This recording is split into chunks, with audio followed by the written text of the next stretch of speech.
এমপিওভুক্ত শিক্ষক কর্মচারীদের নবম জাতীয় পে স্কেলে অন্তর্ভুক্তি, চাকরি জাতীয়করণ সহ ১০ দফা দাবি পূরণে নতুন কর্মসূচি ঘোষণা করেছে শিক্ষক কর্মচারী চাকরি জাতীয়করণ জোট ও অবসরপ্রাপ্ত শিক্ষক কর্মচারী সমন্বিত ফোরাম।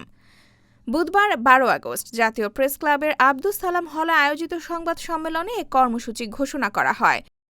সংগঠনটির ১০ দফা দাবির মধ্যে রয়েছে এমপিওভুক্ত শিক্ষক কর্মচারীদের নিয়ম অনুযায়ী বেতন ভাতা প্রদান, বেসরকারি শিক্ষক কর্মচারীদের চাকরি জাতীয়করণ, দ্রুত বদলির ব্যবস্থা, শতভাগ উৎসব ভাতা ও সরকারি নিয়মে বাড়ি ভাড়া, শিক্ষক নিয়োগে এনটিআরসি এর পরিবর্তে পিএসসি-২ চালু, স্বীকৃতিপ্রাপ্ত প্রতিষ্ঠানকে এমপিওভুক্ত করা, প্রথম থেকে ১২তম নিবন্ধনধারীদের নিয়োগ, চাকরির বয়সসীমা ৬৫ বছর করা এবং নৈশ প্রহরীদের ছুটিসহ দ্বিতীয় নৈশ প্রহরী নিয়োগ।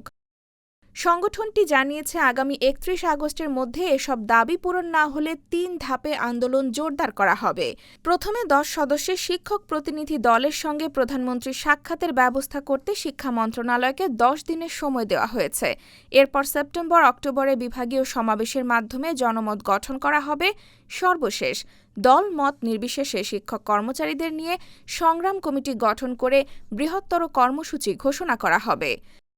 সংবাদ সম্মেলনে সংগঠনের প্রধান উপদেষ্টা জসিমউদ্দিন আহমদ অবসর ও কল্যাণ সুবিধার অর্থ প্রদানের প্রক্রিয়া নিয়েও প্রশ্ন তোলেন।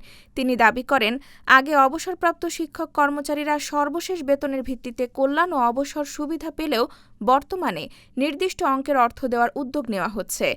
তিনি বলেন, এমপিওভুক্ত শিক্ষা জাতীয়করণ করা হলে শিক্ষাক্ষেত্রে বৈষম্য কমবে। পাশাপাশি বর্তমান সরকারের কাছে বেসরকারি শিক্ষক কর্মচারীদের চাকরি জাতীয়করণ সহ ন্যায্য দাবিগুলো দ্রুত বাস্তবায়নের আহ্বান জানান তিনি।